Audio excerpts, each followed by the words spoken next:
오늘은 금일 방송의 핵심적인 포인트를 간략하게 요약하면서 시작하겠습니다. 잠시 후에 여러분들은 미국의 일자리 하나가 글로벌 주요 증시와 HLB를 포함한 국내 증시를 폭락시킬 수 있다는 것을 알게 될 것이며, 미국의 일자리가 나의 투자 자산에 막대한 영향력을 끼친다는 것을 깨닫게 될 것입니다.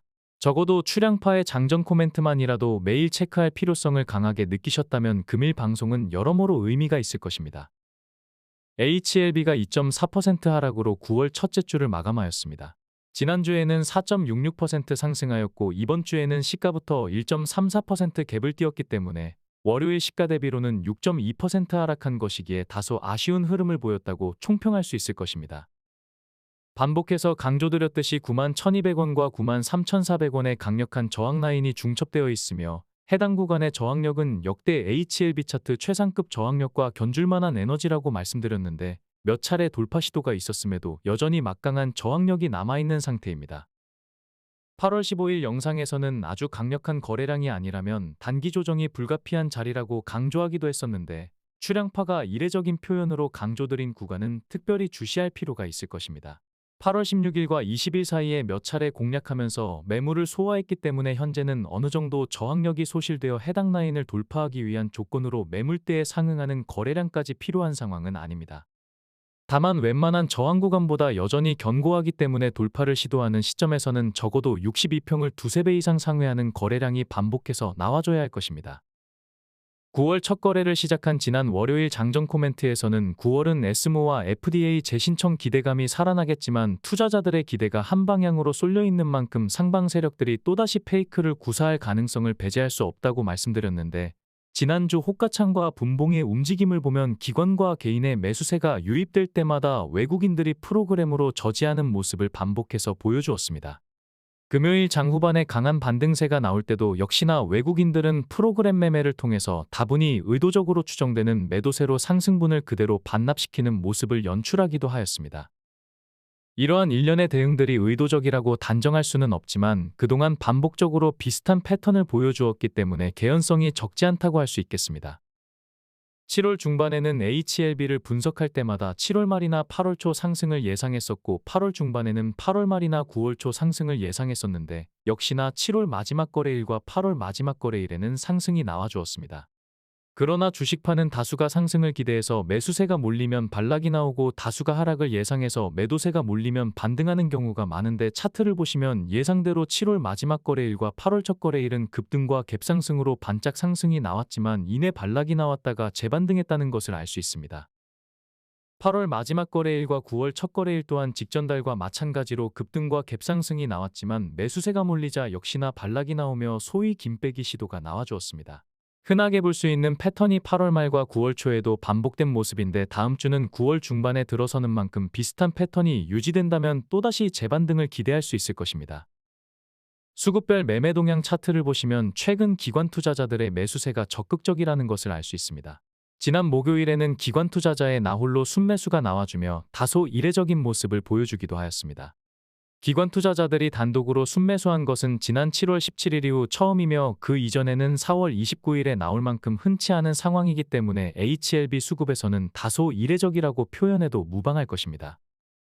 기관 수급이 활발해지며 영향력을 행사하자 상방 세력들의 견제로 추정되는 모습이 자주 노출되었는데, 세력들이 모든 상황을 컨트롤할 수는 없겠지만 다소 뜬금없는 수급에는 의도적인 견제를 행사했을 가능성도 배제할 수는 없을 것입니다. 주가가 엑시트가 가능한 고점 구간이라면 누군가 주가 부양을 위해 힘써주는 것을 세력들이 당연히 호의적으로 받아주겠지만, 주가가 바닥권이나 중위권에 있을 때는 주가 부양보다는 수급 관리에 집중한다는 것을 참고하시면 좋을 것입니다. 자주 언급한 부분이지만 HLB는 대표적인 세력주이며 기관과 개인의 물량이 일부 포함되어 있겠지만, 상방 세력의 주축은 외국인 수급이라고 어렵지 않게 추정할 수 있을 것입니다. 출향파가 HLB를 분석할 때마다 제공하는 HLB 수급별 매매 동향을 보면, CRL 이후 외국인들은 적지 않게 매집하면서도 동시에 주가를 부양해왔다는 것을 알 수 있습니다. CRL 직후 2연속 하한가를 맞고 나서 주가는 바닥을 찍고 48%나 상승했는데, 해당 기간 개인은 212만 주를 순매도한 반면 외국인은 고점에서 차익 실현을 했음에도 CRL 이후에만 109만 주를 순매수하였습니다. 상방 세력들이 개인의 물량을 충분히 털어내면서도 주가를 효과적으로 부양시켰다는 것을 어렵지 않게 파악할 수 있을 것입니다. 차트상으로는 기존에 말씀드렸던 저점 추세 라인을 이탈한 것이 조금 아쉽다고 할 수 있지만, 추세 라인은 기간별로 다양한 범위에서 유효한 라인을 모두 활용하는 것이며 일봉의 움직임에 따라 주도 추세가 수시로 변경되기 때문에 대안으로 활용할 수 있는 추세선이 있다면 특별히 신경 쓸 필요는 없습니다. 보시는 바와 같이 8월 5일부터 9월 4일을 경유하는 추세 라인 또한 자연스럽게 추세의 에너지를 형성하고 있기 때문에 주시할 필요가 있을 것입니다. 반복적으로 강조드렸듯이 저점 추세 라인은 높아지고 있는 반면 고점 추세 라인은 낮아지고 있기 때문에 추세의 상하단이 수렴하게 되면 응집된 에너지가 위든 아래든 강하게 분출할 가능성이 커졌습니다. 추세 라인을 통계에 입각해서 세부적으로 분석하면 수렴 이후 고점 라인이 상방으로 전개될 확률이 크기 때문에 기대감을 주고 있습니다. 지난 영상과 장전 코멘트에서는 추세 라인과 함께 8월 30일 일봉의 시가의 지지력이 있기 때문에 주목해야 한다고 말씀드렸는데, 장중에 두 차례나 해당 라인을 이탈하기도 했지만 종가상으로 잘 방어해 주었기 때문에 역시나 기대감을 준다고 할 수 있겠습니다. 최근 HLB 영상을 자주 업로드하지 않기 때문에 매일같이 HLB를 분석해왔던 장전 코멘트를 예시하게 되는데, 2689명의 구독자가 참여하는 출향파 장전 코멘트에서는 글로벌 주요 시황과 함께 HLB 분석을 매일 무료로 진행하고 있다는 것을 참고하시면 좋을 것입니다. 지금 입장하더라도 과거의 자료까지 모두 확인하실 수 있기 때문에 출향파 시황 분석과 HLB에 대한 인사이트를 직접 체득하실 수 있을 것입니다. 입장 방법은 고정 댓글에 링크나 더보기란을 참고하시기 바랍니다. 지난주 차트는 거래량이 줄어들면서 주요 이평선에서 지지와 저항을 느끼는 경우가 다소 많았다고 할 수 있습니다. 출향파는 세력들의 이평선을 활용한 페이크에 대해서 자주 언급하고 있는데, 거래량이 소강 상태를 보이며 비추세 행보를 보일 때는 비교적 이평선에 순응할 때가 많다는 것을 참고하시면 좋을 것입니다. 주봉으로 보면 79,100원의 강한 지지력을 형성하면서 7월 첫째 주 장대양봉의 종가를 공략하는 모습인데, 넓게 보면 78,900원과 91,000원 사이에서 횡보하며 강한 에너지를 응집하고 있기 때문에 조만간 위든 아래든 적지 않은 에너지를 발산하게 될 것입니다. 주봉상으로도 저점은 높아지지만 고점은 평이한 상황인데, 차트 이론을 무조건 맹신할 수는 없겠지만 통계적으로 현재 주봉 패턴은 상승 가능성이 훨씬 더 높다고 할 수 있습니다. 월봉으로 보면 9월에 빅이벤트를 마무리하기 전에 지난 5월에 나온 장대음봉의 시가인 11만 1200원을 터치할 것으로 예상되는데, 역시나 월봉 패턴을 디테일하게 분석해보면 통계적으로 추가 상승 가능성이 높은 패턴이라고 할 수 있겠습니다.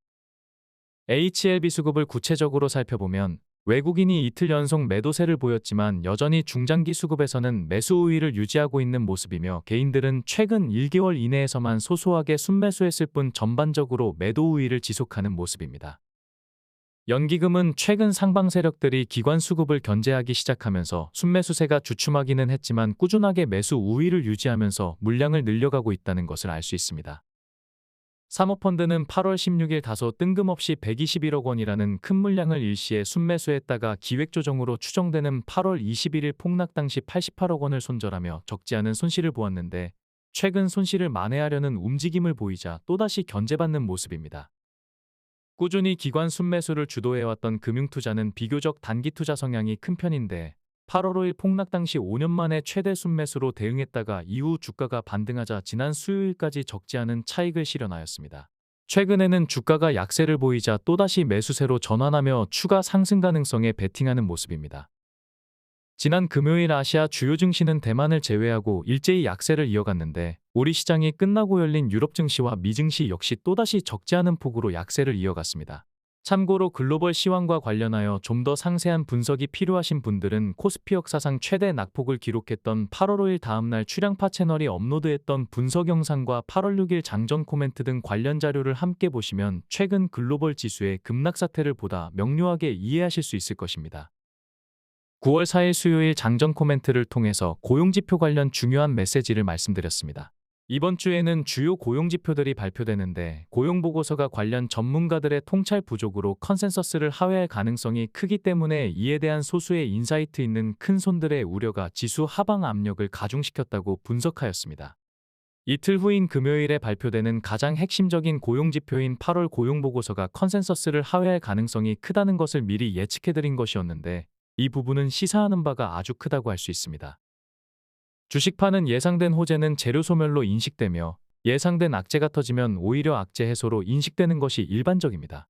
그러나 이번 8월 고용보고서는 소위 인사이트 있는 일부 분석가들을 제외한다면 다수의 분석가들이 통찰력 부족으로 고용 둔화를 예측하지 못했기 때문에 컨센서스의 오류가 발생한 관계로 악재 해소보다는 악재 노출로 인식되었다고 평가할 수 있을 것입니다.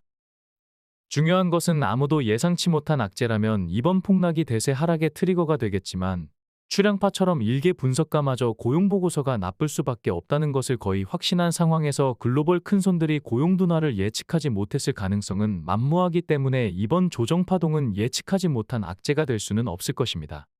오히려 큰손들이 고용지표를 이용한 공포심을 조장하며 주가를 큰 폭으로 하락시켜 심양 물량을 털어내고 나서 저점에서 싼 값에 더 많은 물량을 매집하는 데 활용하게 될 가능성이 크다고 할 수 있습니다.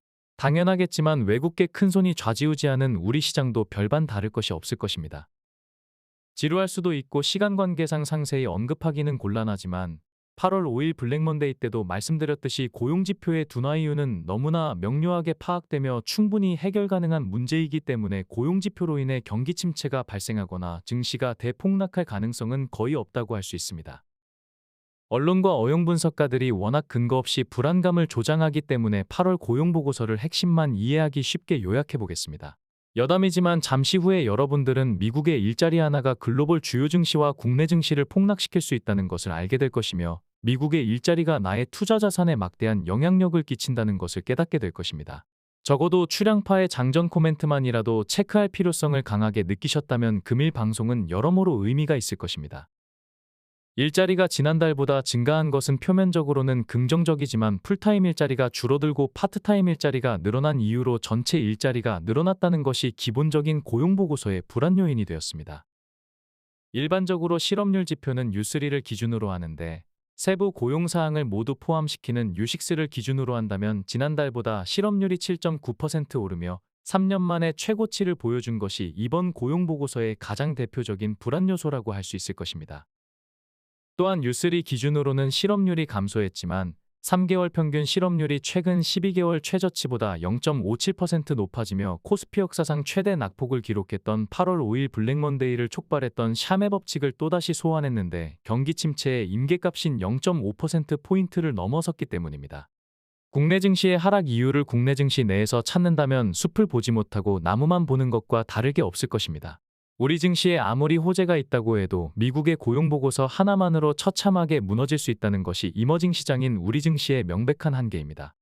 매일 장전의 HLB 분석과 함께 글로벌 주요 시황을 무료로 분석하는 출량파의 장전 코멘트에 참여하신다면 사상 최대의 폭락을 불러온 8월 5일 블랙먼데이 같은 특급 이슈의 명확한 이유와 함의를 알 수 있으며 지난주 글로벌 증시를 폭락시켰던 고용보고서 등 8월 고용지표가 나쁠 수밖에 없는 이유와 함께 대응 전략까지 신속하게 확인할 수 있을 것입니다. 지수가 불안감을 노출하자 미증시는 사소한 악재에도 크게 흔들리는 모습을 보여주었는데 엔비디아는 브로드컴 CEO의 발언으로 또다시 적지 않은 낙폭을 이어갔습니다. 브로드컴 CEO는 지금까지는 아마존이나 마이크로소프트나 구글 같은 대규모 클라우드 사업자들이 엔비디아의 범용 GPU를 사용할 수밖에 없었지만 머지않아 자체 맞춤형 반도체로 전환하게 되면서 결국 엔비디아 GPU 같은 범용 컴퓨팅은 맞춤형으로 대체되면서 수요가 줄어들 것이라고 전망했습니다. 출량파는 반은 동의하고 반은 동의하기 어려운데 이 부분은 시간 관계상 텔레그램 장전 코멘트에서 지속적으로 분석을 이어가도록 하겠습니다. 테슬라 또한 골드만삭스의 평범한 보고서 한 장 때문에 8.45%나 폭락하는 어처구니 없는 상황이 생겼는데 평소 같으면 거의 영향받지 않을 만한 내용이 시장이 불안하다 보니 낙폭을 확대시켰다고 분석할 수 있을 것입니다. 골드만삭스의 애널리스트는 대규모 자율주행차 도입은 앞으로 몇 년은 걸릴 것이라는 보고서를 내놨으며 2030년까지 글로벌 신차 판매의 10%만이 레벨3를 도입할 것이라고 전망하였습니다. 그의 이전 예측이 12%였기 때문에 2% 낮아진 것을 차치하고라도 일개 투자은행의 평범한 애널리스트의 개인적인 견해로 테슬라가 9% 가까이 하락한 것은 상당히 비상식적인 상황이라고 할 수 있을 것입니다. 주가는 이유 있는 하락만이 진정한 공포가 됩니다. 사소한 이슈에도 쉽게 무너지는 주가에는 공포심을 느끼기보다 저점에서 적극적으로 대응하려는 멘탈이 필요할 것입니다. 어디까지 하락할지 모른다고 두려움을 느끼기보다는 언제까지 박앤세일이 이어질지 모르니 조정시마다 단계적으로 분할 매수하겠다는 전략이 멘탈을 지키면서 저점 추가 매집을 하는 데 도움이 될 것입니다. 지난 주말 우리 시장은 양대 시장 모두 고용보고서 발표를 앞두고 이렇다 할 매매 주체 없이 경계감을 보였으며 등락률에 비해 하락 종목이 압도적으로 많았기 때문에 몇몇 종목에만 매수세가 집중되었다는 것을 알 수 있습니다. 코스피는 제약바이오주를 제외하고 대부분의 시총 상위권 종목들이 약세를 보였는데 업종 등락률에서는 제약바이오와 통신업을 제외하고 대부분의 섹터가 적지 않은 낙폭을 기록하였습니다. 코스닥 역시 대부분의 시총 상위권 종목들이 하락한 가운데 일부 제약바이오주와 몇몇 화장품 관련주가 체면치레를 했지만 모든 섹터가 하락하며 초토화되는 모습을 보였습니다. 9월이 시작되자 또다시 9월 필패론이 대두되고 있습니다. 2020년 이전에는 증시에서 가장 낙폭이 큰 달이 10월이었지만 2000년 들어 상황이 완전히 바뀌었습니다. 2020년 9월에는 닷컴 버블이 터지면서 나스닥이 16.9% 폭락하였고 2001년 9월에는 전 세계를 충격에 빠뜨린 알카에다의 9.11 테러로 인해 10.8% 폭락하였으며 2002년 9월에는 닷컴 버블의 막바지 여진으로 10.8% 하락하였습니다. 2008년 9월에는 미국 역사상 최대 규모의 기업 파산이자 세계 경제를 10년 이상 후퇴하게 만들었다고 평가되는 리먼 브러더스 사태로 전 세계가 금융위기에 빠지면서 11.6% 하락하며 9월은 투자자들에게 가장 잔인한 달로 낙인이 찍히게 되었습니다. 상황이 이렇게 되자 매년 9월이 되면 자기 실현적 예언 심리가 증가하였는데 이러한 심리로 인해 증시 하락을 우려해서 선제적으로 매도하려는 경향이 심화되었으며 최근에는 4년 연속 9월마다 하락하기도 하였습니다. 최근 4년간 나스닥 평균 낙폭은 6.7%를 기록하고 있는데 나스닥은 지난 금요일까지 5.77% 하락하며 평균치에 육박하는 단기 낙폭을 기록하기도 하였습니다. 자기 실현적 예언이라는 심리 상태는 어떤 결과를 예상하여 그 예상에 따라 행동함으로써 실제로 결과에 영향을 끼치게 되는 상황을 의미합니다. 이러한 심리로 9월마다 비슷한 패턴이 유지되다 보니 다수의 투자자들이 확증 편향적인 태도를 취하게 되면서 투매가 투매를 부르는 경우가 많았다고 분석할 수 있겠습니다. 9월에 주가가 떨어지기만 했다면 무조건 매도를 선택하는 것을 고려할 수 있겠지만 나스닥 기준으로 2000년 이후 9월에 하락한 달은 14번이고 상승한 달도 10번이나 됐기 때문에 9월이라는 이유만으로 매도를 선택하는 것보다는 시황 대비 낙폭이 컸을 때 추가 매수로 대응하는 전략이 보다 현명하다고 할 수 있을 것입니다. 지난 8월 5일에는 코스피가 8.77% 하락하며 코스피 역사상 최대 하락률을 기록했습니다. 당시 언론과 경제 전문가들은 샤메 법칙이나 중동전쟁이나 일본 엔케리 청산 등을 거론하며 뒤늦게 주가 폭락의 이유를 열거하며 공포심을 더욱 자극했습니다. 출향파는 다음날 HLB 분석 영상과 장전 코멘트를 통해서 지수가 과도하게 급락한 배경을 설명드리며 언론과 어용 분석가들의 주장에 상당한 오류가 있다는 것을 강조드렸습니다. 또한 시황 대비 과대 낙폭은 매수 찬스라는 것을 강조드리며 매수를 독려하였는데 보시다시피 코스피는 저점 대비 13% 넘게 상승하였고 나스닥 또한 비슷한 반등이 나와주었습니다. 이처럼 언론과 전문가들은 9월에 낙폭이 깊어지게 되면 몇몇 불안정한 경제지표를 예시하며 과도하게 경기 침체 이슈를 부각하거나 9월 폭락 사태를 부풀려서 조회수 경쟁을 하는 경우가 많습니다. 출향파가 현재까지 나온 모든 경제 지표를 디테일하게 분석해보면 경기 침체를 우려할 만한 데이터는 고용지표에만 국한되었고 이 또한 충분히 통제가 가능한 수준이기 때문에 현재까지 나온 모든 경제지표와 시황을 종합해보면 미증시는 연착륙할 가능성이 좀 더 크다고 할 수 있습니다. 물론 경제지표 외에도 고려할 사항이 여러 가지가 있으며 분명히 우려되는 부분도 있습니다. 그 중에서 최근 주목할 만한 데이터는 국채 수익률인데 2년물과 10년물 국채 수익률 곡선인 일드커브가 최근 정상화를 모색하는 것은 표면적으로 보면 긍정적이지만 장기물이 상승해서 정상화되는 것이 아니라 단기물이 하락하면서 정상화되고 있기 때문에 이는 좋지 않은 징조라고 할 수 있습니다. 그러나 또 다른 중요 체크포인트인 원자재 동향을 살펴보면 역사적으로 지수가 고점을 찍을 때는 대부분 주가와 원자재가 모두 상승하면서 과열됐다는 공통점이 있었는데 현재 원자재는 상승 초입 단계에 불과하기 때문에 지수의 고점 가능성과 대세 하락을 제기하는 것은 성급하다는 판단입니다. 출향파는 2022년 9월 말부터 인플레이션 효과로 인한 글로벌 지수의 대세 상승을 지속적으로 강조드렸으며 미국과 유럽은 물론이고 일본과 대만 증시마저 역사적 신고가를 넘나드는 상승세를 보였습니다. 국내 증시 또한 글로벌 증시에 커플링될 수 있다는 판단으로 2022년 9월 28일을 기점으로 우리 증시에 가장 큰 영향력을 행사하는 외국인 수급 현황을 지속적으로 소개해드리고 있습니다. 최근 외국인들이 일부 수급 조정을 하고 있지만 여전히 순매수 규모가 압도적으로 많다는 것을 알 수 있습니다. 반면 기관 투자자들은 인플레이션 효과에 대한 인식이 부족하여 글로벌 주요 지수가 역사적 신고가를 넘나드는 상황에서도 매도 위주로 대응하며 국내 지수 정체의 가장 큰 원흉으로 지목되고 있습니다. 물론 인플레이션 효과를 고려하지 않는다면 국내 증시 환경이 좋지 못한 것은 사실입니다. 그러나 9월 5일 장전 코멘트에서도 말씀드렸듯이 중국이 지속적으로 무력 침공 위협을 하는 대만 증시나 장기 침체에서 회복될 기미가 없는 일본 증시나 경제 여건이 우리만큼 좋지 못한 유럽 증시마저 역사적 신고가를 넘나들다가 조정을 보였기 때문에 국내 증시 환경이 유독 우리 증시를 소외시키고 있다고 해석하는 것은 무리가 있을 것입니다. 아무튼 우리 증시가 상승한 것도 없는 상태에서 조정을 보일 때는 앞장서서 낙폭을 확대하다 보니 상대적인 박탈감이 큰 상태입니다. 코스닥의 낙폭은 더욱 처참한 편인데 같은 기간 외국인은 순매수로 대응한 반면 기관 투자자들은 역대급 순매도로 대응하면서 국내 기관 투자자들이 유독 인플레이션 효과가 지수에 끼치는 기본적인 원리를 이해하지 못하는 듯한 행태를 양대 시장에서 지속해왔다는 것을 수치로 확인할 수 있을 것입니다.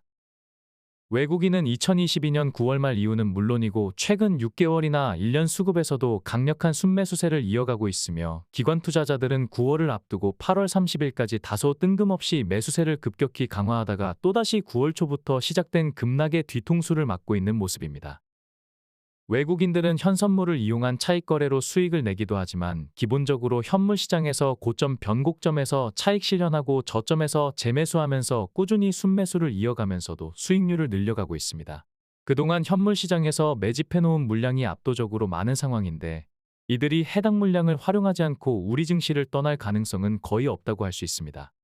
오히려 최근 급락 사태를 이용해서 적절한 시점에 또다시 매수세를 강화할 것으로 보이며 기관과 개인의 물량을 충분히 흡수하게 되면 변곡점 대응에만 그치는 것이 아니라 어느 순간 폭발적인 상승을 유도할 가능성도 배제할 수 없을 것입니다. 시가총액 1,500억 원 이상 제약바이오주의 등락률을 살펴보면 최근 1억 달러 투자 유치에 성공한 미국 바이오텍의 원천 개발사 중의 하나인 Y바이오스의 항체 플랫폼 기술이 조명되어 15.2% 급등한 것을 제외한다면 상승 종목보다 하락 종목이 압도적으로 많다는 것을 알 수 있습니다. HLB그룹주가 본격 반등을 시작한 2023년 10월 이후로 그룹주의 동향을 비교해보면 HLB와 테라퓨틱스가 여전히 상위권에서 그룹주 상승을 리드하고 있으며 HLB제약이 뒤를 잇는 모습입니다. FDA 재신청과 에스모를 전후해서 그룹주 내 장기 소외주에게도 기회가 찾아올 것으로 전망됩니다. 9월 4일 기준 공매도 잔고는 306만 주로 눈에 띄게 감소하였습니다. 당시 주가가 조정을 이어갔음에도 공매도 잔고가 줄어들었다는 점에서 공매도 세력들도 9월 빅이벤트에 대한 경계감이 적지 않다는 것을 유추할 수 있을 것입니다. 포털 사이트 검색 순위를 보면 HLB가 최근 조정을 보였음에도 여전히 투자자들의 관심이 뜨겁다는 것을 알 수 있습니다. 이들 중에 상당수는 대기 매수 물량이기 때문에 상방 세력들이 주가를 부양시키면서 언론 플레이를 병행한다면 늘 그래왔듯이 고점 포모 현상을 부추길 수 있게 될 것입니다. 다음은 출량파 멤버십 안내사항과 최근까지 진행했던 HLB 대응 내역입니다. 출량파 추천 종목에 관심이 없거나 출량파의 HLB 주요 그룹주 대응에 관심이 없는 분들은 여기까지만 시청하시면 되겠습니다. 시간 관계상 추가 대응 내역은 2배속으로 빠르게 안내드리도록 하겠습니다. 출량파 멤버십은 국내에서는 처음이자 유일하게 추천 종목의 수익률과 추천 자료를 매일 공개하며 투명하고 정직하게 운영하고 있습니다. 출량파는 기본적으로 HLB를 장기 투자를 하고 있지만 저점 변곡점마다 추가 매수하여 고점 변곡점에서 익절하며 적지 않은 추가 수익을 취하고 있습니다.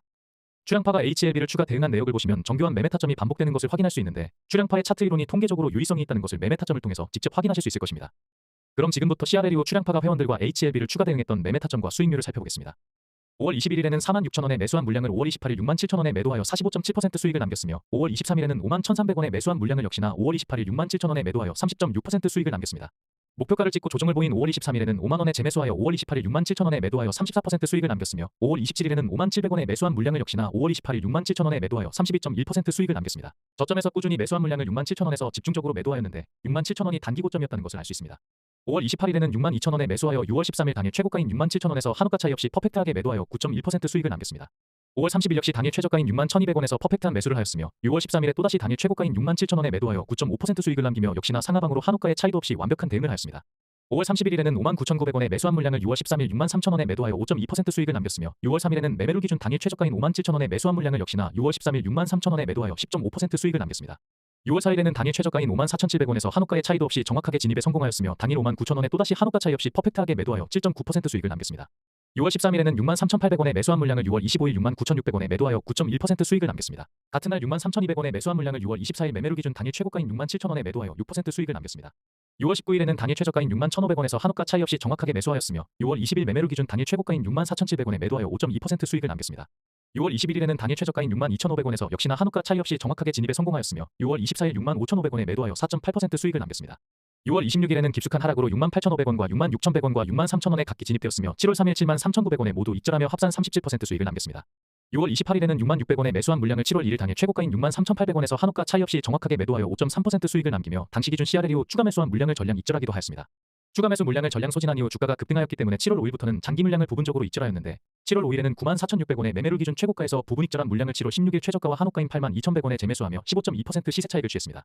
7월 8일에는 당일 고점 부근인 95,800원에 부분 익절하고 7월 9일에 당일 최저가와 한호가 차이인 87,900원에 재매수하며 9% 시세 차익을 취할 수 있었습니다. 장기 물량을 대응할 때 변곡점마다 익절과 재매수를 반복한다면 보유 비중을 그대로 유지하면서 매매 차익을 챙길 수 있기 때문에 추가 투자 없이 보유 비중을 확대하거나 추가 수익을 취할 수 있습니다. 7월 25일에는 당일 최저가인 78,400원에 또다시 퍼펙트한 진입을 하였으며 8월 7일 84,100원에 매도하여 7.3% 수익을 남겼습니다.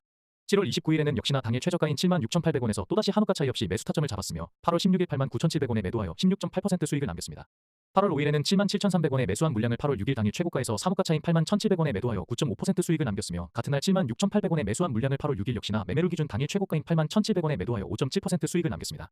8월 8일에는 79,100원에 또다시 한호가 차이 없이 퍼펙트하게 매수하였으며 8월 12일 84,100원에 매도하여 5.9% 수익으로 익절하였습니다.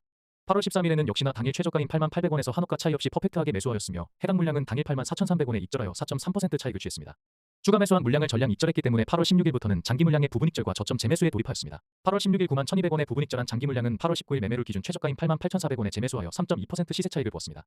8월 21일에는 깊숙한 하락으로 87,000원과 84,100원과 83,200원에 추가 진입되었으며 해당 물량은 8월 26일 매매를 기준 당일 최고점인 86,800원에 익절하고 8월 30일에도 최고점 부근에서 분할 익절하는 등 합산 16.1% 수익을 남겼습니다. 이유 없는 하락은 오히려 단기 수익률을 높이는 데 도움이 된다는 것을 다시 한번 확인시켜준 사례라고 할 수 있겠습니다. 8월 22일에는 매매를 기준 당일 최저가인 88,100원에 매수한 물량을 8월 23일 84,900원에 익절하며 5.1% 수익을 취했습니다. 8월 27일에는 84,100원에 매수한 물량을 3.4% 수익으로 익절하기도 하였습니다. 9월 3일에는 당일 최저가에서 매수를 완료하였지만 현재 2.5% 손실 구간이며 9월 4일에는 85,300원에 매수하여 현재 0.1% 수익 구간인데 당시 매매를 기준 최고가에서 한호가 차이로 익절이 불발되기는 했지만 매도 타점의 유용성을 확인할 수 있을 것입니다. 9월 8일에는 최저점 부근인 85,000원에 매수하여 현재 0.5% 수익 중에 있습니다. 지금까지 CRL 이후 HLB 추가 대응 내역을 보셨는데 한호가의 차이도 없는 정교한 매매 타점이 수도 없이 반복되는 것을 확인할 수 있었습니다. 시간 관계상 공개하지 않았지만 HLB생명과학이나 HLB제약도 비슷한 구간에서 대응했기 때문에 매매 내역과 투자 성과가 크게 다르지는 않습니다. 정교한 매매 타점에서 확인할 수 있듯이 출량파의 차트 이론이 통계적으로 유의성이 있다는 것을 방증한다고 할 수 있을 것이며 HLB가 대세 상승하게 되면 장기 물량을 고점에서 익절하는 데 유용하게 활용할 수 있는 매매 타점이라고 할 수 있습니다.